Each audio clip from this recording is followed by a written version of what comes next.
평안하시죠? 반갑습니다. 오늘 또 하나님의 말씀을 듣는 가운데 우리 모든 사람에게 큰 유익을 갖는 그런 시간이 될 것을 믿어 의심치 않습니다. 잠깐 기도하시겠습니다.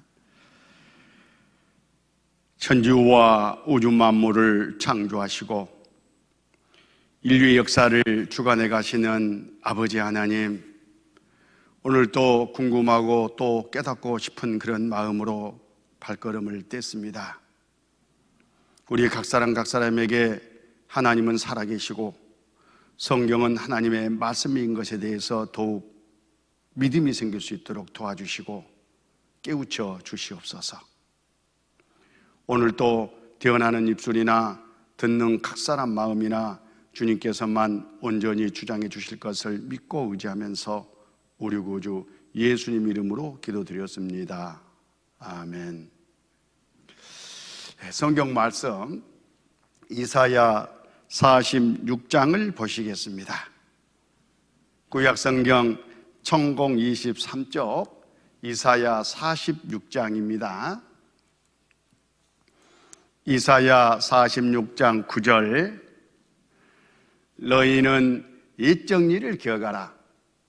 나는 하나님이라 나 외에 다른 이가 없느니라. 나는 하나님이라 나 같은 이가 없느니라. 내가 종말을 처음부터 고하며 아직 이루지 아니한 일을 옛적부터 보이고 이르기를 나의 모략이 설 것이니 내가 나의 모든 기뻐하는 것을 이루리라 하였노라. 우리는 지금 우리 눈에는 보이지 않지만 천지 우주 만물을 창조하시고 인류 역사를 주관해 가시는 하나님, 그 하나님이 살아계신 것과 그 하나님이 불러주고 사람이 받아 기록한 이 성경 말씀이 진리라는 것에 대해서, 모든 것이 사실이라는 것에 대해서 증거를 받고 있습니다.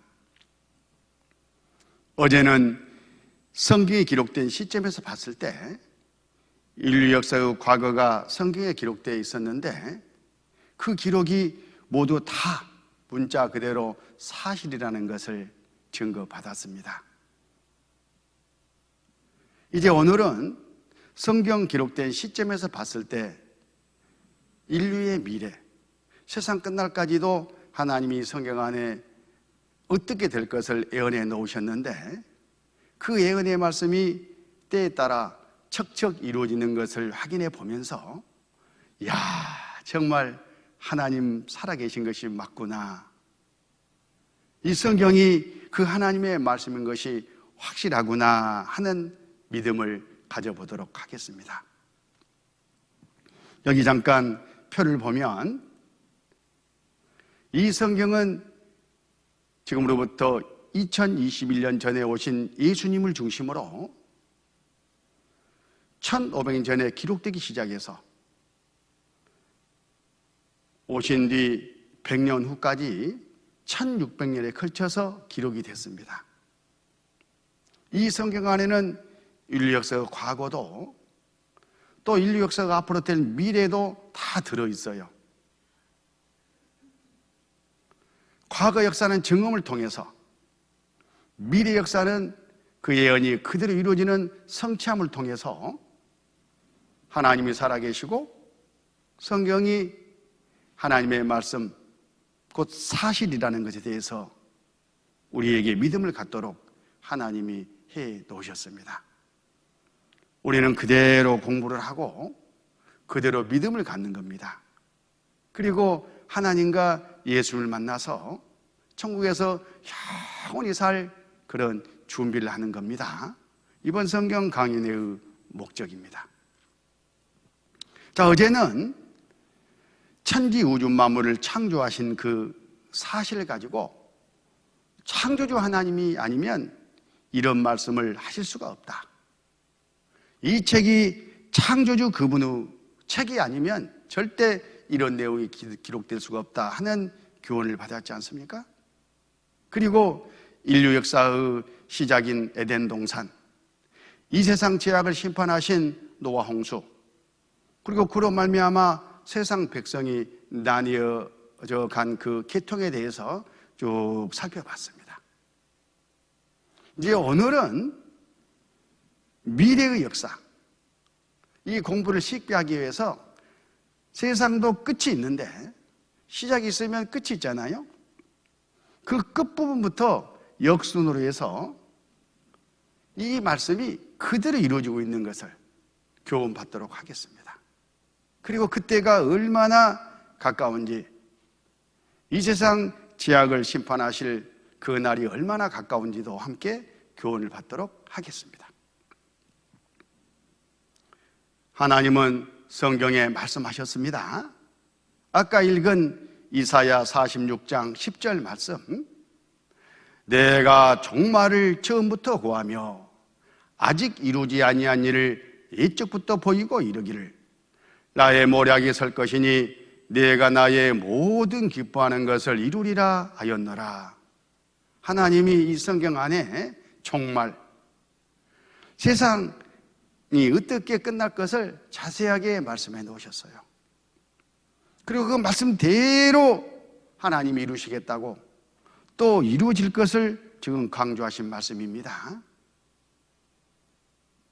그리고 이 말씀이 이 약속대로 얼마나 문자 그대로 이루어지고 있는지 그것을 우리는 확인하고자 하는 겁니다. 방금 이 하나님의 약속의 말씀은 지금으로부터 2700년 전에 하신 이사야 성경입니다. 이 성경 안에 이 세상은 불로 심판을 받게 되는데 바로 그 불이 핵전쟁이다, 이렇게 말씀을 하셔요. 우리가 어제 핵전쟁이 있을 것에 대한 성경 말씀을 잠깐 공부를 했습니다. 그렇게 이 세상은 심하게 말하면 망한다, 그 말이에요. 그 전에 살 길을 찾아야 되겠죠. 하나님께서 이 성경 안에 세상 끝 이야기를, 그리고 불로 심판하는 그런 구체적인 무시무시한 그런 이야기들을 있는 그대로 말씀해 주신 것은 너희들 죄 지었으니까 다 대져버려, 그런 의미로 하신 게 아닙니다. 하나님은 공의의 하나님이십니다. 또 하나님은 사랑의 하나님이셔요. 하나님의 공의는 법대로 하셔요. 천국 법대로 하면은 이 세상 죄악을 심판하실 수밖에 없어요. 그것도 엄하게. 그런데 이 하나님은 또 사랑의 하나님이시기 때문에 어떻게 해서든지 한 영혼이라도 건지고자 하시는, 또 한 영혼도 이 불 속에 들어가기를 원치 아니하시는 그런 하나님이셔요. 그래서 심판은 꼭 있을 수밖에 없고, 또 한 명도 심판을 받지 아니했으면 좋겠고, 방법이 뭡니까? 노아 홍수 때 방주를 만들게 해가지고 방주에 타면 살 수 있도록 하셨던 것처럼 지금은 구원의 방주를 예수님으로 말미암아 이미 다 준비해 놓으시고 믿음으로 타라, 피할 길을 찾아라, 피하라, 그렇게 지금 성경에 교훈을 해 주시고, 이 무서운 심판의 말씀들이 그런 뜻이다, 그 말이에요. 사랑의 하나님이 사랑으로 빨리 피하라고 경고를 해주고 계시는 겁니다. 그런 심판이 있다는 것과 이 세상이 불로 망하기 전에 이 세상이 어떻게 마지막 진행되느냐 하면 7년 동안 환란이 있어요. 7년 환란, 이렇게 이름을 붙였는데 전 세계가 하나의 정부로 세워져요.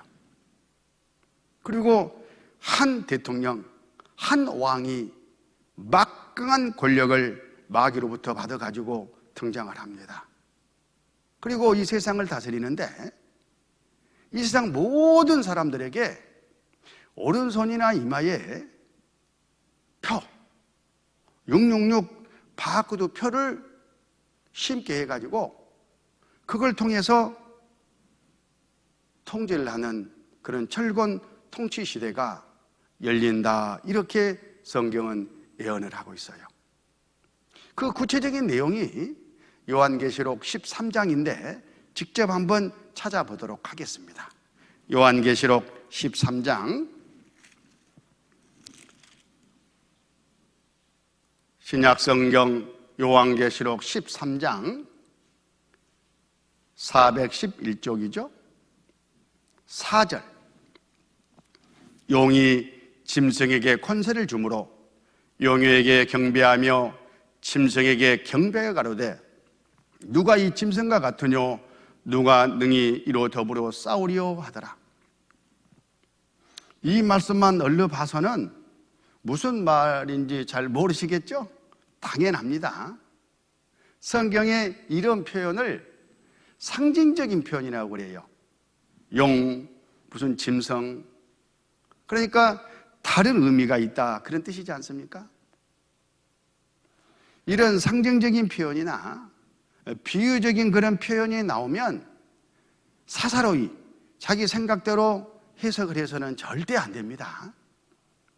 하나님이 이 동일한 성경 안에 그 의미가 뭔지를 다른 곳에 여기저기 짝으로 말씀을 해 놓으셨어요. 그래서 짝을 잘 맞춰가지고 짝을 지어서 이 말씀을 교훈받으면 정확하게 알 수가 있습니다. 어떤 분들은 이 성경 강연에 참석해 가지고 야, 진짜 잘 가르친다. 맞네. 흡족하게 하면서 참석하기를 잘했다고 생각하시면서 딱 하나 딱 걸려요. 야, 그런데 마음에 안 든 게 하나 있어. 성경 처음부터 학교에서 공부하는 것처럼 차근차근 가르쳐 주지. 왜 목사 마음대로 여기서 조금 저기서 조금 마치 꽤 맞추듯이 그렇게 가르치냐, 이렇게 의문이 올라와요. 그걸 이제 공식적으로 입으로 토로하면은 그게 이렇다고 인도하신 분들이 다 알고 있으니까요. 쉽게 이제 설명을 해줄 텐데 말도 안 하고 속으로만 꽉 가지고 있는 거예요. 그걸 가지고 있으면요, 이 말씀을 들어도 믿음이 없기 때문에 내 것이 안 돼요. 그래서 잠깐 제가 오해를 들어드리고 가겠습니다. 이 성경은 무려 1600년에 걸쳐서 기록이 됐기 때문에 그 시대마다 종합 세트처럼 구원 얻는 말씀들이 계속 함께 주어졌어요. 지금 우리 시대에 이번 성경 강연에는 구원을 얻기 위해서 지금 공부를 하지 않나요? 그러니까 성경 전체 중에 구원에 필요한 말씀만 쭉 모아가지고 공부를 하는 거예요.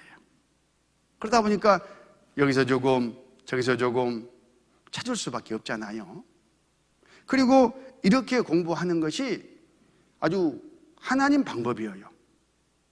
아까 우리가 맨 처음 읽었던 이사야 성경, 그 이사야 성경을 받아 기록한 이사야 선지자가 그 당시에 자기 앞에 나오는 사람들에게 하나님의 말씀을 가르치는 대목이 이사야 성경 안에 기록이 돼 있어요.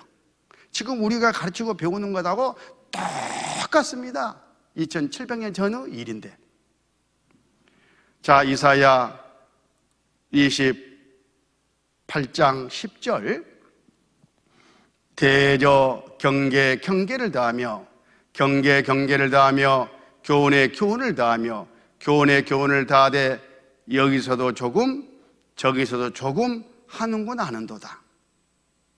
어떻게 가르칩니까? 여기서 조금 저기서 조금 짝을 지어가지고 가르쳤다, 그 말이에요. 똑같지 않습니까? 네. 하나님의 말씀이 정확하게 증거되는 곳에서는 성경적으로 가르치는 거예요. 또 그리고 가르치는 내용도 여기 봐보세요. 대저 경계를 다하며 경계를 다하며, 경계가 무려 4번이나 계속 나오잖아요. 경계가 뭐예요? 성 그어놓고 경계다, 그 말일까요? 조심시키는 것을 말하잖아요.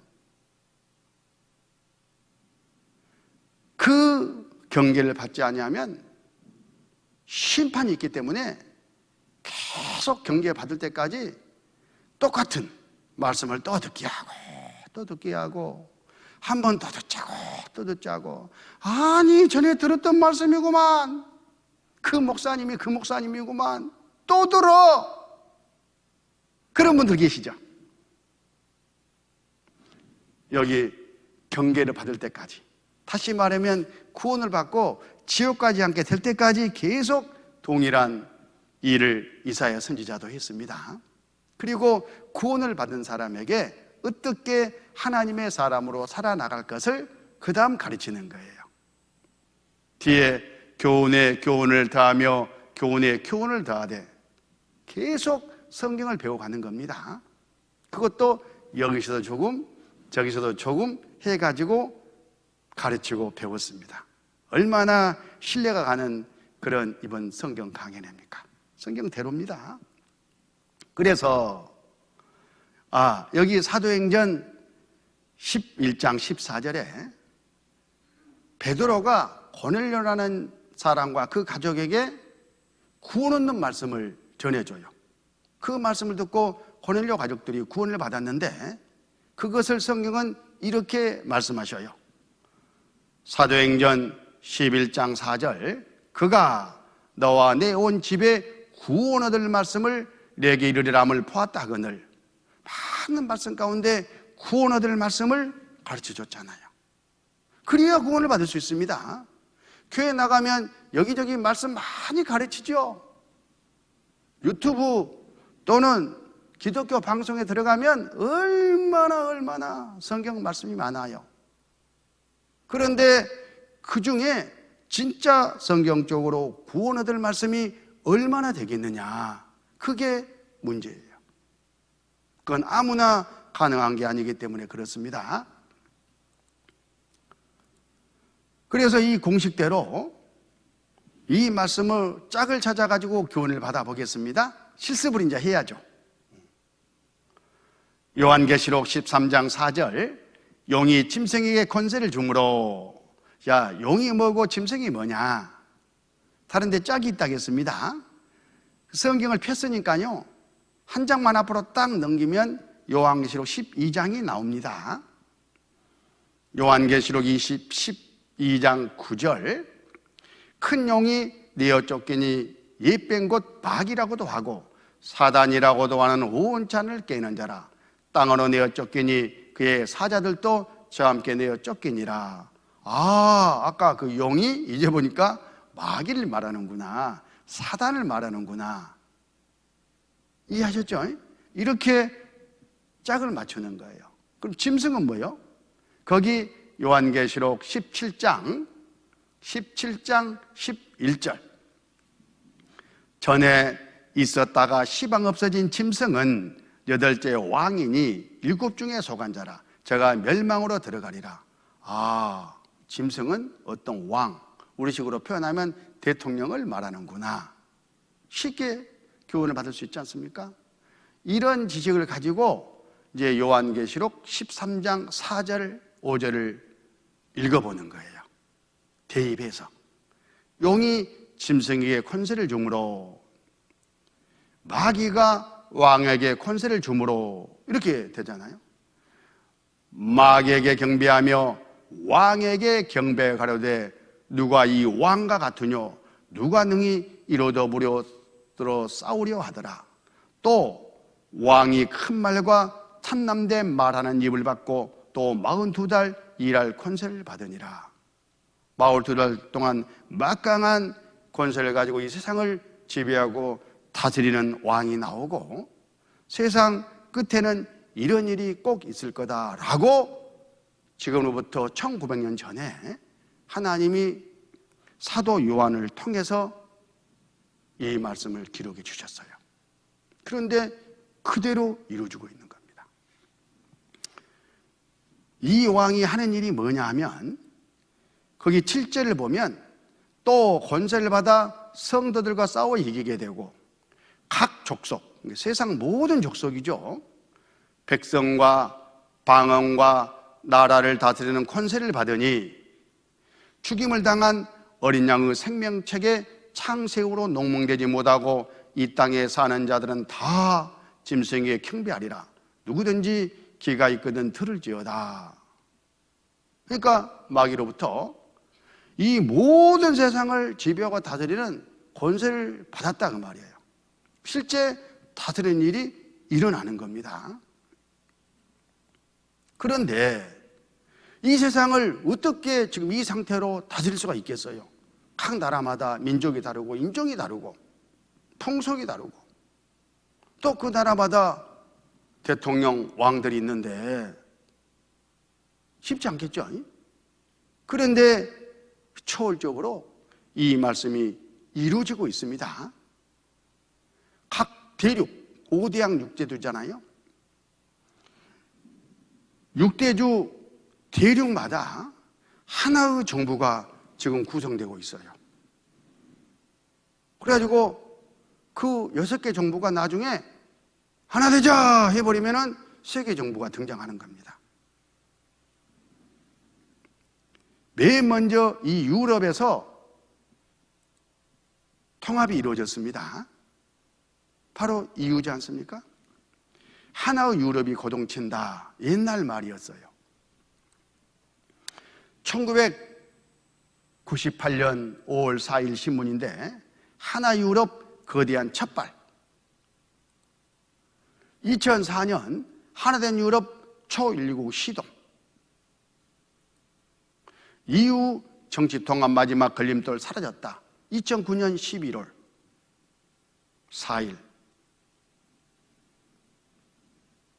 유럽에 있는 여러 나라들이 하나의 정부를 세우자 오케이 했는데 헝가리만 우리는 못해 마지막까지 삐딱선을 타다가 그래 좋다 우리도 같이 할게 이렇게 돼가지고 바로 그 해가 지나가기도 전에 EU 통합이 정치적으로 이루어져 버렸습니다. 그리고 그 당시에 초대 위원장 팜론파이 벨기에 총리가 선출됐고 2년마다 한 번씩 임기제예요. 그래가지고 지금 계속해서 위원장들이 바뀌고 있는데 때가 되면 그 중에 아까 막강한 권력을 가진 왕이 등장해서 이 세상을 통합해서 지배하고 다스리는 그런 일이 있다고 성경은 말씀하셔요. 지금 요한계시록 13장 1절 2절을 시간이 없어서 나중에 공부할 것으로 남기고 지나가는데 그 내용이 바로 그걸 설명해 줘요. 유럽에서 세계를 지배하고 다스리는 왕이 나올 거다. 그리고 맨 먼저 유럽이 첫 발을 뗐습니다.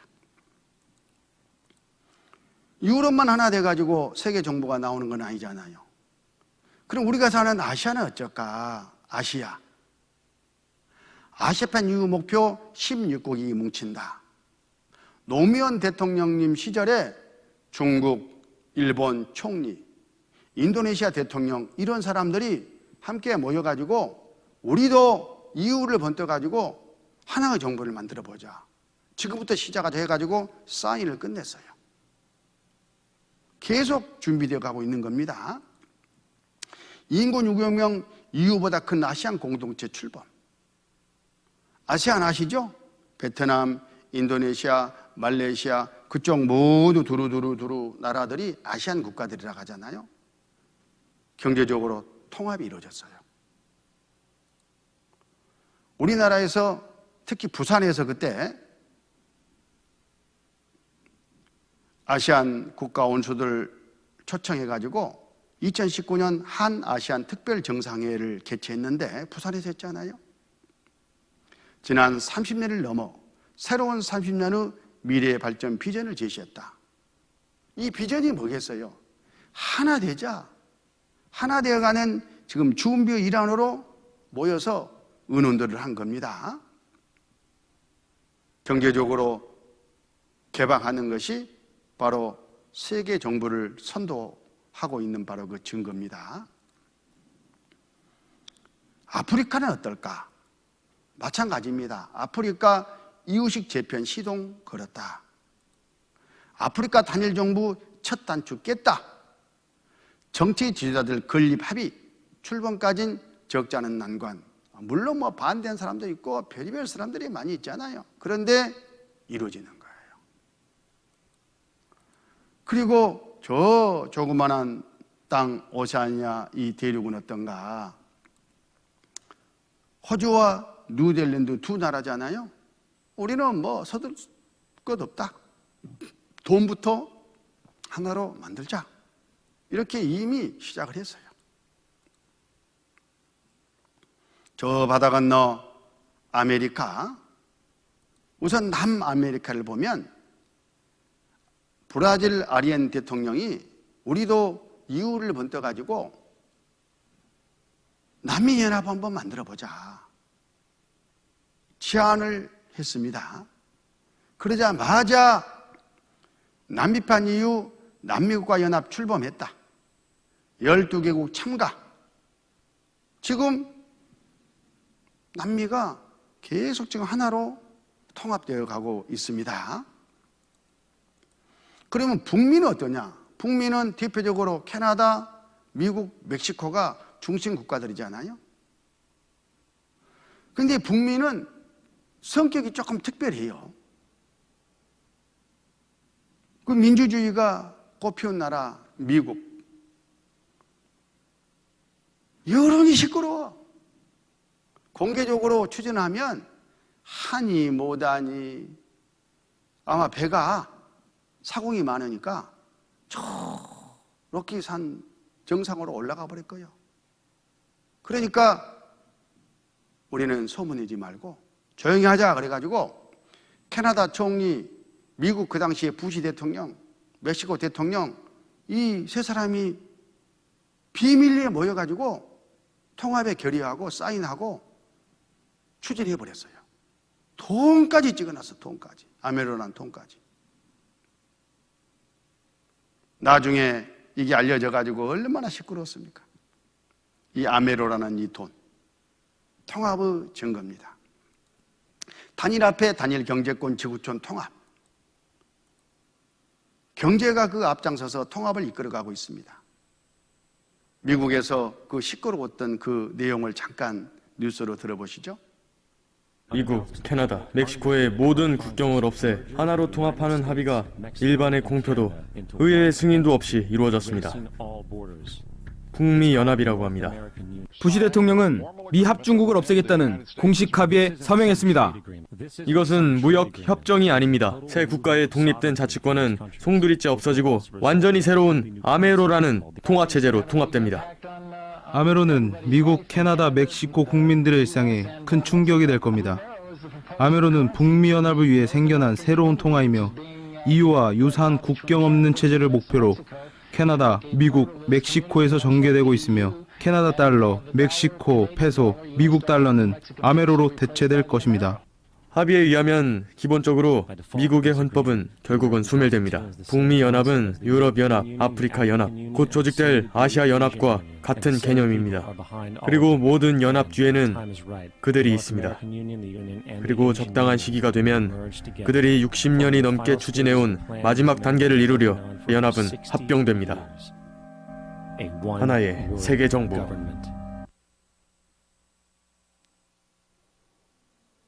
원하든 원치 아니하든 이 성경 말씀대로 세계 정부가 세워지고 있습니다.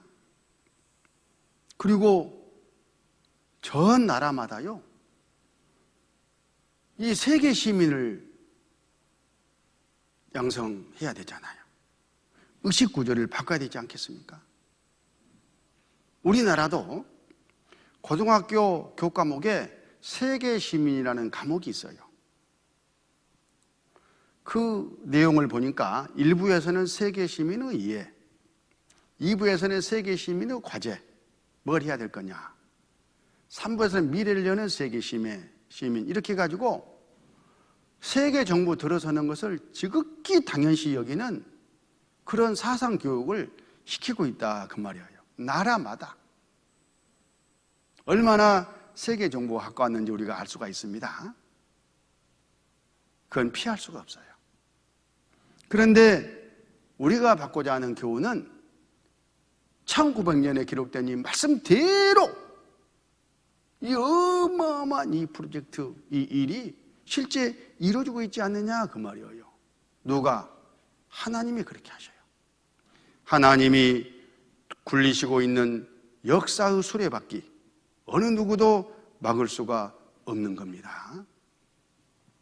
그러면 세계 대통령이 이 세상을 지배하는데 어떤 방법으로 이 많은 사람들을 통제하면서 다스릴 수가 있을까?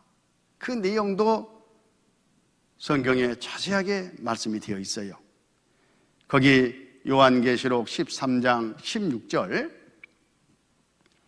요한계시록 13장 16절, 저가 모든 자 곧 작은 자나 큰 자나 부자나 빈궁한 자나 자유한 자나 종들로 그 오른손이나 이마에 표를 받게 하고 누구든지 이 표를 가진 자 외에는 매매를 못하게 하니 이 표는 곧 짐승의 이름이나 그 이름의 수라.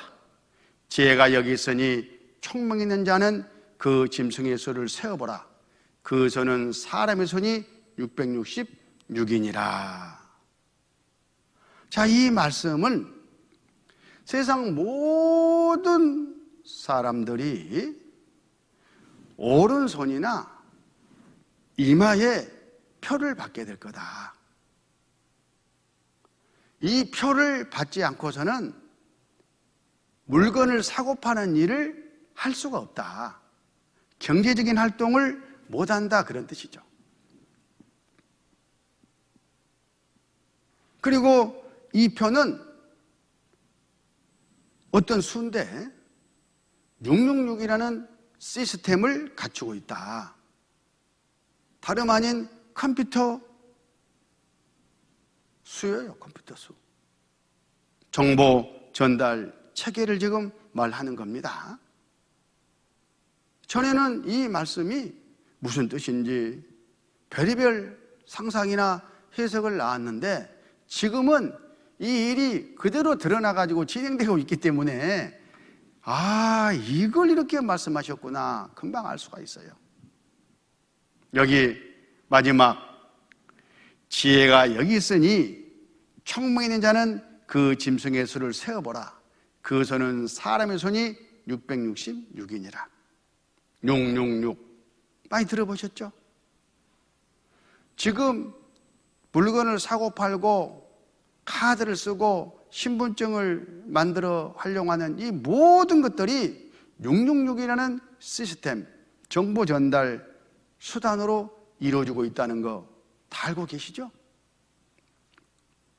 666 컴퓨터 숫자입니다. 여기에 정보를 담아가지고 전달을 하고 있는 거예요. 자, 매매 형태의 변천사를 잠깐 살펴보면 옛날 옛적에는 내 떡 내 먹고 네 떡 내 먹고 그런 시대였다고 그래요.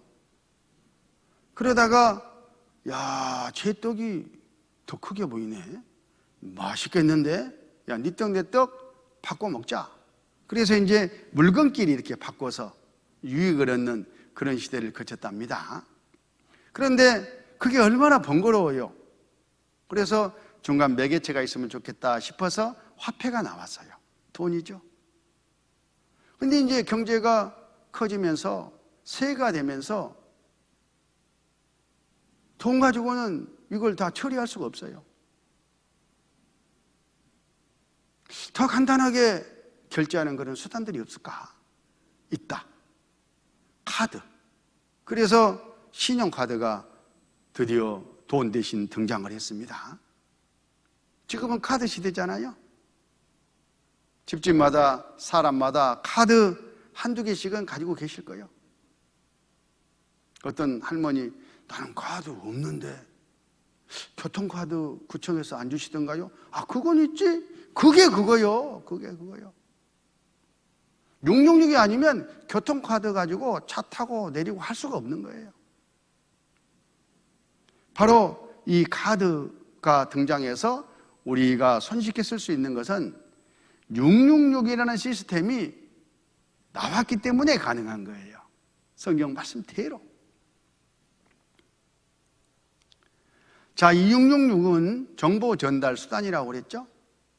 666에다가 개인 신상 정보를 딱 담으면 신분증이 되는 겁니다. 학생증, 주민등록증, 회원증 뭐 이런 거. 또 666 이 시스템에다가 화폐 기능 정보를 담으면 신용카드가 되는 거예요. 돈 대신 우리가 쓰는 그 카드 있잖아요. 신용카드.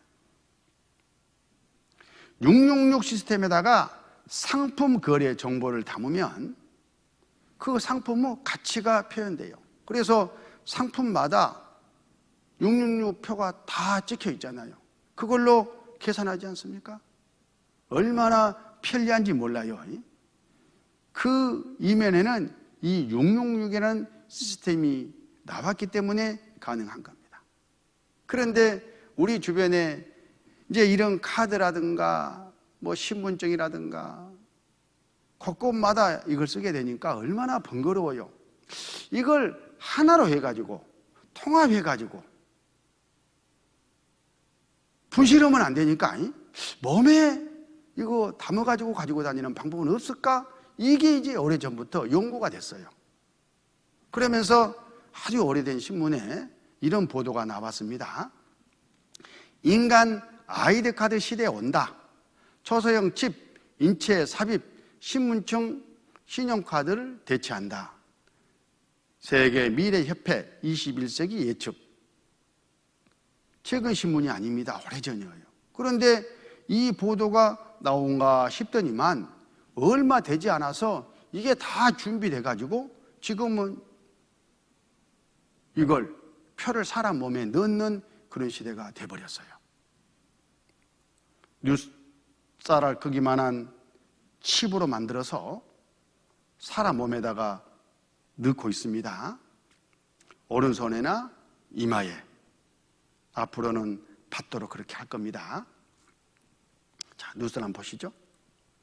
8월 12일 지구촌 리포트입니다. 네, 지갑 속에 넣어둔 주민등록증이나 신용카드 등이 없어졌을 때 몹시 당황스럽죠. 신상에 관한 모든 개인정보를 조그마한 칩에 입력해서 우리 몸에 집어넣으면 신분증을 갖고 다닐 필요가 없어지는데요. 실제로 미국에서는 신분증 칩을 몸속에 이식시키는 사람들이 늘고 있어서 논란이 되고 있습니다. 연보은 기자가 보도합니다. 쌀 한 톨만한 이 마이크로칩에는 놀라운 비밀이 담겨 있습니다. 주민등록증이나 운전면허증, 의료보험증, 신용카드 등에 저장되어 있는 모든 개인정보가 이 칩 하나에 들어갑니다. 10만 원 안팎의 비용을 내고 이 칩을 손에 이식하면 지갑이 필요 없습니다. 물건을 사거나 고속도로 유금소를 빠져나갈 때, 건물에 들어갈 때 손만 대면 끝입니다. It's always with me. It's always in my hand, and I'll never lose it. 최근엔 병원에서 많이 활용돼 미국의 병원 거의 100곳에서 이 칩을 사용합니다. 환자의 과거 진료 기록이 저장돼 있어 의식이 없는 환자도 빨리 치료할 수 있기 때문입니다. 미국의 한 IT 기업은 희망 직원 50명에게 쌀알 크기의 칩을 주입하기로 했습니다. 엄지와 검지 사이에 주사를 놓듯이 집어넣습니다. It's the next thing that's inevitably going to happen and we want to be a part of it. 출퇴근 관리와 물품 구매를 편리하게 할 수 있게 돼 업무 자율성이 높아질 거란 설명입니다. 영국 BBC는 반은 인간, 반은 걸어다니는 신용카드가 되는 것이라고 비유했습니다. 스웨덴에서는 이미 2만 명이 칩을 이용하고 있습니다. 잠금 장치에 손을 갖다 대 문을 열고 복사기를 작동시킵니다. 이런 효율과 편리의 이면에 숨겨진 부작용을 제기하는 지적도 잇따르고 있습니다. JTBC 연지환입니다.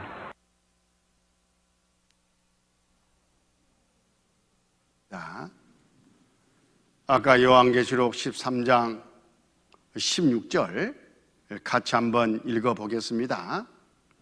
저가 모든 자 곧 작은 자나 큰 자나 부자나 빈궁한 자나 자유한 자나 종들로 그 오른손이나 이마에 표를 받게 하고.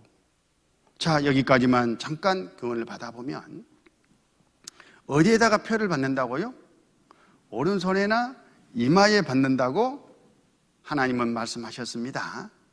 왜 이렇게 딱 찍어서 말씀하셨을까? 사람을 지으신 사람 이 신체의 구성 요소를 모르는 분은 절대 이런 말씀을 할 수가 없어요. 사람을 지으신 분만 이걸 말씀할 수가 있는 거예요. 사람 몸 가운데 비밀번호로 쓸 수 있는 것은 이 오른손 정맥 구조하고 홍채랍니다. 우리가 아까 내 신상 정보, 거래 정보, 금전, 건강 기록 모든 것을 칩에 담아가지고 한꺼번에 가지고 다니려면 유출되면 안 되잖아요. 비밀번호가 절대적으로 필요하죠. 사람 몸 가운데 비밀번호로 쓸 수 있는 것이 어떤 것인가 하고 찾아보니까 딱 그 두 곳밖에 없어요. 나머지는 사람마다 비슷비슷해 가지고 비밀번호로 쓸 수가 없는 겁니다. 그런데 어떻게 하면 이렇게 정확하게 그 위치까지 지목해 가지고 말씀을 기록할 수가 있겠습니까? 하나님의 말씀이라는 증거입니다. 자, 여기 뉴스를 한번 보시죠. 은행에 갈 때 신분증을 놓고 가서 헛걸음하신 적 한 번쯤은 있으실 텐데요. 이제 손가락의 지문은 물론이고 눈동자의 홍채, 손바닥의 정맥으로 본인 확인을 할 수 있게 됐습니다. 한마디로 생체 신분증 시대가 온 건데요. 성승환 기자입니다. 거리 곳곳에 설치돼 있는 특수 장치들. 눈동자의 홍채 정보를 인식해 사람을 구분합니다. Hello, Mr. Yakamoto. Welcome back to the Gap. 사람의 고유 신체 정보를 이용하는 이른바 생체 인식 기술. 더 이상 공상과학 영화 속 이야기가 아닙니다. 한 시중은행은 신분증 대신 이 홍채 정보를 통해 본인이 맞는지 확인하는 핀테크 기술을 적용했습니다. 홍채는 모양이 평생 변하지 않고 다른 사람과 같을 확률이 0%에 가깝다는 점에 착안한 겁니다. 최근 예비인가가 난 인터넷 전문은행 K뱅크도 홍채 인식 시스템 도입을 준비하고 있습니다. 또 다른 은행은 본인 인증 수단으로 손바닥에 있는 정맥 모양을 이용하는 첨단 금융 서비스를 선보였습니다. 현금 출납기처럼 보이는 첨단 기기에 손바닥을 올려놓으면 적외선이 정맥의 실핏줄 모양을 파악해 누구인지를 확인하는 겁니다. 한번 등록하면 신분증 없이 손바닥 정맥 정보만으로 실명 확인이 가능해진 점은 최신 금융기술이 집약된 획기적인 변화라고. 삼성전자는 지문 정보를 이용한 모바일 결제 시스템 삼성페이를 선보인 데 이어 최근 홍채 인식 기술에 대한 특허를 출원한 상황. 하지만 비밀번호와 달리 생체 정보는 바꿀 수가 없는 만큼 유출을 막을 철저한 보안 기술이 담보돼야 한다는 지적입니다. 연합뉴스TV 성소환입니다. 여기 국민은행 광고입니다. 국민은행 오시는 분들 손만 그냥 가져오세요. 그런 광고예요. 주민등록증, 도장 다 필요 없습니다. 통장도 필요 없습니다. 손만 챙겨오세요 하는 거예요. 손만 가지고 가가지고 이 기계 위에다가 착 올리면 정맥 구조를 파악해가지고 내 모든 거래가 가능해요. 우리 일상생활 안에 들어왔잖아요. 이 성경 말씀대로. 또 17절 누구든지 표를 가진 자 외에는 매매를 못하게 하니 이 표는 곧 짐승의 이름이나 그 이름의 수라. 666 이 표를 앞으로 등장할 그런 세계 대통령이 받아라 할 텐데 받지 아니하면 사고 팔 수가 없어요. 왜? 완전 무인 시스템이거든요. 자동 결제. 자, 이 영상을 보면 쉽게 이해가 가실 겁니다.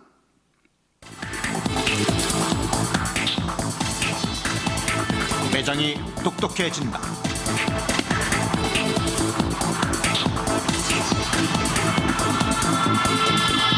사람들에게 어떤 변화를 가져다 줄까?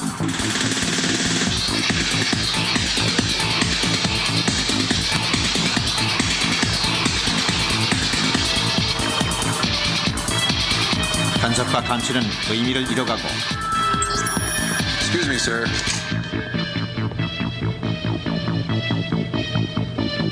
Forgot your receipt. 새로운 자유가 허락된다. Have a nice day. 이런 시대가 온다 그 말이에요. 도둑인 줄 알았죠. 계산대가 필요 없어요. 여기 백화점 계산대에서 줄 설 필요 없다. 상품의 작은 칩 부착, 전자택으로 자동 계산된다. 계산대, 계산원 없는 아마존 무인마트 유통판도가 바뀐다. 완전히 시대가 바뀝니다. 그리고 아까 세계 대통령은 저 공중에 떠 있는 이 인공위성, GPS 시스템 이런 것들을 활용해 가지고 그 칩에다가 전자파, 전파를 보내 가지고 그 사람이 어디서 뭘 하는지 다 감시할 수 있어요. 이런 것들이 우연이 아니다 그 말입니다. 지구촌 구석구석 24시간 그물 감시, 첩보 이성. 내가 어디 있는지 다 안다. 당신은 숨을 곳이 없다. 7년 한란에 들어가면 이런 시대가 온다 그 말이에요. 무시무시하겠죠? 그런데 더 무시무시한 것은 이 표를 받는 7년 한란에 만약 사람이 들어가게 되면 그 적그리스도 마귀를 섬기고 마귀 따라서 지옥 가게 된다고 하나님은 경고를 하고 계신다는 거예요. 요한계시록 14장 10절 그도 진노 포도주를 마시리니 그 진노 잔에 섞인 것이 없이 부은 포도주라 거룩한 천사들 앞과 어린 양 앞에서 불과 유황으로 고난을 받으리니 그 고난의 연기가 새세토록 올라가리로다. 짐승과 그의 우상에 경배하고 그 이름의 표를 받는 자는 누구든지 밤낮이 물었지 못하리라 하더라. 지옥 간단 말이잖아요. 지옥 안 가려면 표를 안 받아야 되겠네. 나는 죽어도 안 받을 거야. 그럼 며칠 못 살아요. 왜? 사고 팔 수가 없으니까. 굶어 죽어요. 결국에는 다 받을 수밖에 없게 된다 그 말이죠. 1900년에 기록된 이 말씀이 실제 우리 앞에 문자 그대로 이루어지고 있잖아요. 이런 말씀을 보면서 어떻게 하나님은 없다, 성경은 진리가 아니다 이렇게 말할 수가 있겠어요? 문자 그대로 이루어지는데. 중건너 지금 우리 눈에는 보이지 않지만 지옥도 성경에 있다고 하기 때문에 틀림없는 사실인 거예요. 사실인 거예요.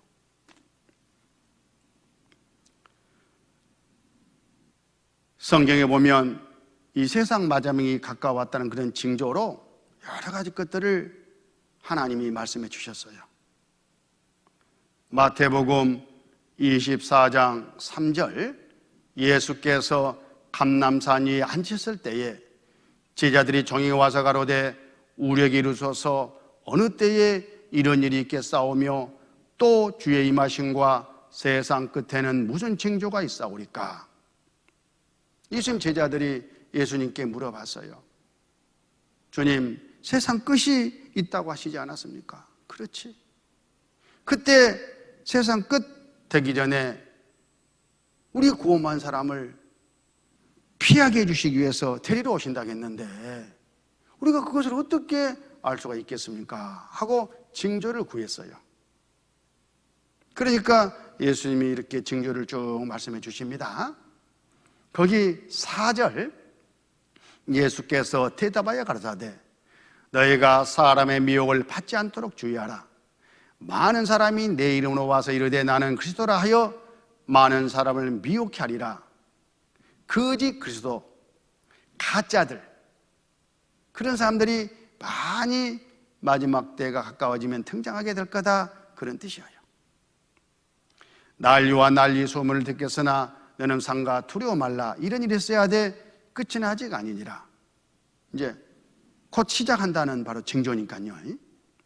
민족이 민족을, 나라가 나라를 대제가 일어나겠고, 전쟁이 여기저기서 많이 일어난다 그 말이에요. 테러가 일어나고 저처에 기근과 지진이 있으리니 이 모든 것이 재난의 시작이니라. 기근, 굶어 죽는 것이 다반사고, 전에 없던 지진이 엄청 증가하면서 이 지구를 흔들흔들 할 거다.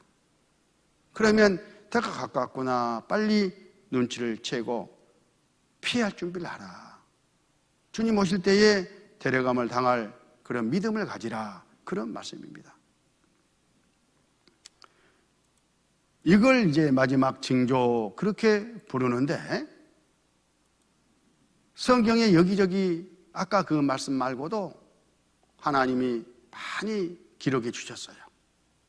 거짓 그래서도 전쟁, 기근, 지진, 질병, 지구가 낡아지고 인륜이 붕괴되고 이스라엘이 회복되는 이런 모든 것들이 마지막 징조입니다. 그 중에 대표적인 거, 아까 읽었던 말씀만 잠깐 교훈을 받아보면, 가짜 그리스도 2013년에 나온 신문인데요, 한국에 하나님 20명, 재림에서 50명 있다. 내가 하나님이다 하는 사람이 20명이나 되고, 내가 다시 오겠다고 약속한 재림 예수다 하는 사람이 50명이었다라는 거예요. 지금은 뭐 이보다 훨씬 더 많습니다. 마지막 징조잖아요. 그 중에 대표적으로 성공한 사람들이 이분들이에요. 아마 금방 들어보면 아실 거예요. 이 첫 번째 문선명 씨, 통일교주죠. 두 번째 안상홍 씨, 장길자 씨. 세 번째 이만희 씨, 유재열 씨, 이런 분들입니다. 그런데 이 사람들이 내가 하나님이다, 내가 성령 하나님이다, 내가 재림 예수다 그러면서 많은 사람을 미혹해가지고 얼마나 지금도 나라가 시끄러워요. 코로나19 때 대구에서 얼마나 시끄럽겠습니까? 첫 번째 이 문선명 씨를 보면 가짜라는 것이 금방 드러납니다. 하나님 안건 즉위식을 가졌어요. 자기가 하나님이라고. 그런데 돌아가셔 버렸잖아요. 상해 나가고 있습니다. 성경에 보면 첫날 우리 공부했죠. 하나님이 돌아가신다고요, 영원히 살아계신 분이라고요. 하나님은 죽음이 없는 분입니다. 그런데 문선명 씨 보니까 돌아가셨어? 가짜구만. 그렇게 진짜와 가짜는 성경 말씀을 가지고 구분을 하는 겁니다. 그리고 이 안상홍 씨도 자기가 하나님이라고 했는데, 또 안상홍 씨를 믿는 그 하나님의 교회 총회장 김주철 씨가 우리는 안상홍님을 재림유수로 믿는다 이렇게 인터뷰까지 했는데, 실제 안상홍 씨는 돌아가셔 버렸어요. 그래가지고 선지자 엘리 안상홍 지묘, 묘까지 이렇게 딱 써놨더라고. 묘를 쓰지를 말든가. 재림 예수님은 십자가에 못 박혀 돌아가셨다가 3일 만에 부활하셨어요. 영원히 죽지 않는 몸으로 살아나신 거예요. 그러니까 재림 예수님이 오셨다면 죽음이 없어. 근데 돌아가신 거 보니까 가짜네. 성경과 다르네. 이 사람도 내가 진짜 재림 예수다 이렇게 큰소리 빵빵 치고 다녔었는데, 돌아가셔가지고 재림 예수님의 묘, 남양주 모란 그 공동묘지에 가면 이분 묘가 이렇게 있더라고요. 가짜죠. 또 여기 이만희 씨, 신천지 교주입니다. 이만희 씨도 자기 부인, 재혼한 부인이시죠. 그 부인이 이만희가 어떤 사람인지 실체를 폭로해 버렸잖아요. 신문 내용입니다. 이를 학대해서 읽어보면 이만희는 구원자가 아니다. 그도 죽음을 두려워했고 사후를 준비했다. 이 교주의 허구성과 실체를 알리고자 양심선을 하려 한다라고 하면서 다 까발려 버렸어요. 성령 하나님도 제레미야서도 아니다. 똑같다. 우리하고 똑같은 인간이다. 죽으면 어떨까 하고 덜덜덜 떨면서 사후 준비까지 하더라 하면서. 이만희 씨 전에 코로나 방역 방해 혐의로 구속영장이 청구돼 가지고 구속됐다가 나오셨잖아요. 여기 유재열 씨, 이 유재열 씨는 정말 재미있는 분이에요. 19살에 교주가 된 거예요. 그래가지고 지금 여러 이단들이 많이 나뉘어져 가지고 있는데 그 모든 이단들이 이 유재열 씨를 제레미야서로 믿고 따랐어요. 그때 이 이만희 씨가 유재열 씨를 제레미야서님이라고 믿고 따라다녔습니다. 유재열 씨가 아무 날 아무 시에 서울 청계산에 불이 떨어질 거다. 그래 세상 망한다. 이렇게 막 예언하고 다녔는데 어렵쇼? 그날 가서 안 떨어졌어. 이 사기꾼아 뭐냐 막 하면서 항의하다가 사흘밤을 잠을 못 잤다고 그래요. 이만희 씨가. 자기 친구하고 야 그러지 말고 우리가 해먹자. 우리가 해버리자. 그래가지고 신천지가 나왔어요. 신천지 역사가 그렇습니다. 여기 조희성 씨, 정명석 씨, 박태선 씨, 양덕천 씨, 김풍일 씨 이런 분들 다 성공한 제레미야서요. 여기에 이름도 올리지 못한 제레미야서들이 얼마나 많은지 모릅니다. 성경과 다르면 가짜예요. 누가 뭐라 해도 성경에 딱 맞으면 진짜인 거예요. 성경이 기준입니다. 여기는 러시아 예수, 여기는 브라질 예수, 여기는 멕시코 예수. 잘생겼죠? 이 사람은 나는 예수 동생, 프랑스 예수. 또 전쟁도 얼마나 우리 시대에 많습니까? 지구촌 전쟁 없는 날이 없다. 테러 여름 찢긴 지구촌, 일상이 된 불안. 전례 없는 그런 혼란을 우리가 겪고 있지 않습니까? 성경 말씀대로. 굶어 죽는 기근, 25억이 굶주리고 있다. 세계 인구 7명 중 1명이 굶주린다. 영양실조로 일본의 10명이 숨진다. 지금 밖에 나가면 그래요. 특히 아프리카를 중심으로 서남아시아 가면은 굶주려가지고 얼마나 많은 아이들이 죽어가는지 몰라요. 우리가 배불러가지고 살 빼느라고 막 꿀 다이어트, 포도 다이어트, 고기 다이어트 이런 배부른 소리를 하니까 다 배부른 줄 아는데 그렇지가 않아요.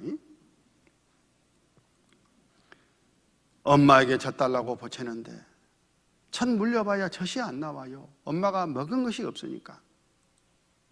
온 가족이 굶주려 죽어 있잖아요. 성경 말씀대로 때가 다 됐습니다. 지진 매일 8,000건씩 발생한다. 전에는 얼마 이렇게 발생하지 않았어요. 5.0 이상의 강진을 지금 표시했습니다. 20세기 들어서 엄청나게 증가하더니만 지금 21세기잖아요. 여기다가 이렇게 찍을 수가 없어요. 지금 환태평양 화산대 꿈틀꿈틀 한답니다. 무슨 일이 일어날지 몰라요. 온역. 성경에 누가복음 21장 11절 첫째 큰 지진과 기근과 온역이 있겠고 또 무서운 일과 하늘로서 큰 징조들이 있으리라. 여기 마지막 때가 되면 온역이 있다고 말씀했죠. 질병을 말해요. 질병, 전염병. 실제 우리 시대에 얼마나 많은 전염병들이 지금 나왔습니까? 신종 첨단 전염병 지구촌 날뛴다.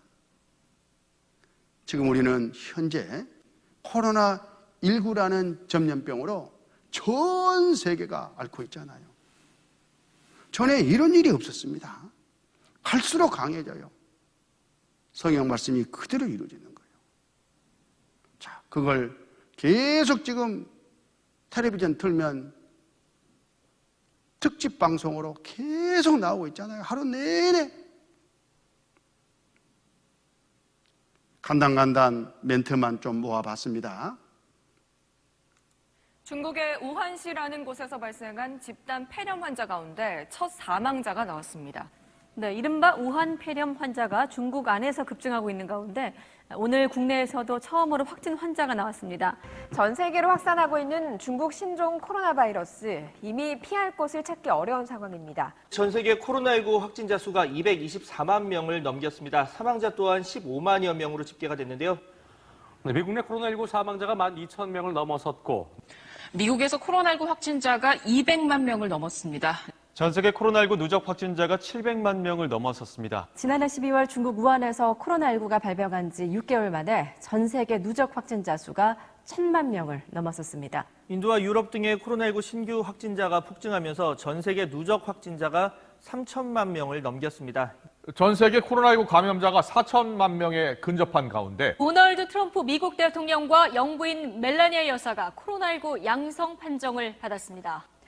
전 세계 코로나19 누적 확진자가 4천만 명을 넘어섰습니다. 네, 유럽에서 코로나19가 다시 급격하게 확산하면서 주요 국가들이 잇따라 봉쇄 조치를 취하고 있습니다. 프랑스에서는 현지 시각 30일부터 전국 봉쇄령이 내려지고 미국의 코로나19 사망자가 2차 세계대전에서 사망한 미군의 수를 넘어섰습니다. 사망자 수가 연일 최고치를 경신하는 가운데 누적 사망자는 29만 5천여 명에 달하고 있습니다. 네, 코로나19로 인한 전 세계 사망자가 27일 기준으로 100만 명을 넘어섰습니다.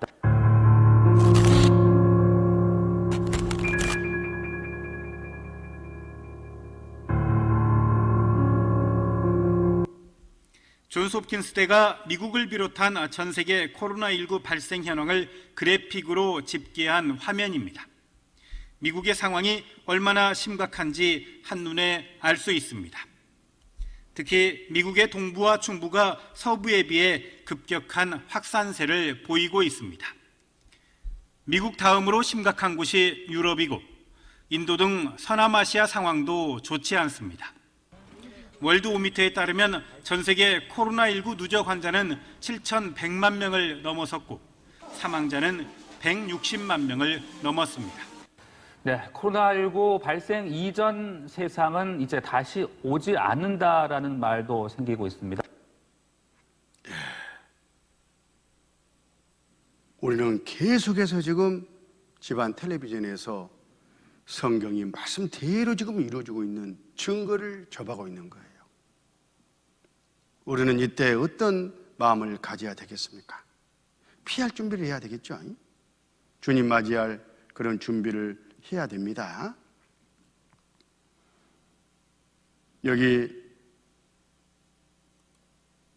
누가복음 12장 54절 또 무리에게 이르시되 너희가 구름이 서에서 일어남을 보면 곧 말하기를 소나기가 오리라 하나니 과연 그러하고 남풍이 불물 보면 말하기를 심히 더우리라 하나니 과연 그러하니라.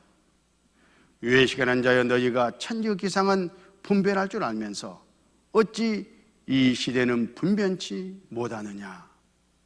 이 시대가 인류 역사 가운데 어디에 왔는지를 빨리 따져보고 피할 길을 찾아라, 그런 말씀이셔요. 징조. 이렇게 공부하다 보면 몸이 좀 피곤하니까 자꾸 아픔이 올라오죠. 무슨 징조죠? 잠잘 징조. 졸린 징조잖아요. 그게 징조입니다. 그러면 하품이 오고 나서 한 2, 3일 있다가 잠이 와요. 바로 이어서 잠이 와요. 바로 이어서 오는 거예요. 이 징조가 나타났다 그 말은 바로 이어서 7년 한란이 오는 겁니다. 그리고 7년 후에 이 세상 마지막 끝이 와요. 그렇게 우리는 사실 다급한 그런 시대를 살고 있고, 이 세계가 이렇게 혼란스럽고 힘들고 어려워져 가는 이유는 하나님께서 빨리 이 세상에다가 소망 두지 말고 빨리 피할 길을 찾아라 하시는 하나님의 사랑의 매 다름 아닙니다. 그렇게 교훈받으면 좋습니다. 마태복음 24장 38절 홍수 전에 노아가 방주에 들어가던 날까지 사람들이 먹고 마시고 장가 들고 시집가고 있으면서 홍수가 나서 저희를 다 멸하기까지 깨닫지 못하였으니 인자의 맘도 이와 같으니라.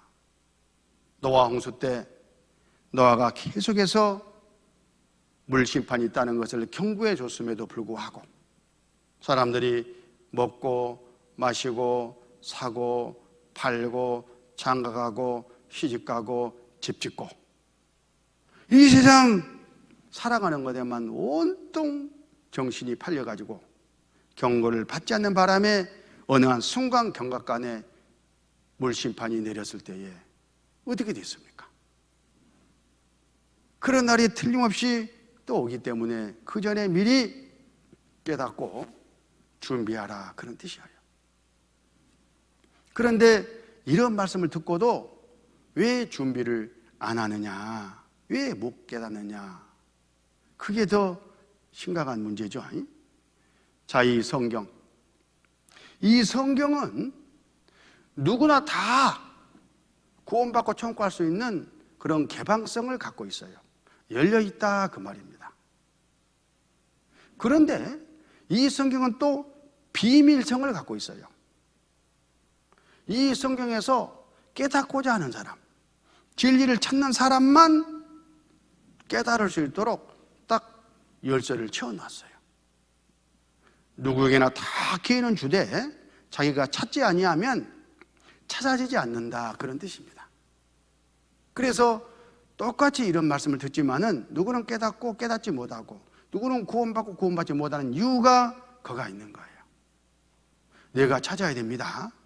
내가 구원받아야 되겠다고 결심을 하고 눈 부릅뜨고 말씀을 드려야 된다, 그런 뜻이에요. 사도행전 17장 11절 베레아 사람은 데살로니가에 있는 사람보다 더 신사적이어서 간절한 마음으로 말씀을 받고 이것이 그러한가 하여 날마다 성경을 상고하므로 그 중에 믿는 사람이 많고 또 헬라의 기부인과 남자가 적지 아니하나. 베레아 사람은 데살로니가에 있는 사람보다 믿는 사람들이 더 많았다, 그 말이에요. 그 이유를 찾아보니까 이 사람들 마음이 신사적이요. 이것이 그러한가 아니한가 증거를 찾아가지고 답을 얻고자 하는 그런 아주 긍정적인 마인드를 가지고 있는 거예요. 그런 것처럼 우리도 신사적이야. 신사적이다, 그 말은 열린 마음, 맞는 말이면 내가 따라가야 되겠다, 받아들여야 되겠다는 열린 마음을 가지고, 그것도 간절한 마음, 진짜 천국과 지옥이 있구나, 때가 다 됐구나, 내가 구원을 받아야 되겠다, 하나님 나도 구원받고 싶어요 하고 어떻게 구원을 받느냐 찾는 적극적인 그런 마음. 그리고 이것이 그러한가 하여 날마다 성경을 상고함으로 어떻게 이것이 그러하냐? 증거를 찾아가지고 사실이구나, 이렇게 성경을, 다른 거 아니죠, 성경을 상고하는 거예요. 열린 마음으로, 진리를 찾는 마음으로 이 성경에 하나님이 넣어주신 증거를 확인하고 받아들이는 거예요. 그러면 틀림없이 하나님이 믿음을 주십니다. 베레아 사람들이 데살로니가에 있는 사람보다 바로 그렇게 적극적이었기 때문에 믿는 사람이 많았다라고 성경은 증거를 해주고 있습니다. 우리 말씀을 듣는 각 사람 이번에 마음을 활짝 열고 내가 구원받아야 되겠다 하는 결심을 하고 여기서 증거되는 증거를 잘 이렇게 확인해 보면 다 믿고 구원을 받을 수가 있습니다. 그런 기대를 가지고 잠깐 쉬도록 하겠습니다.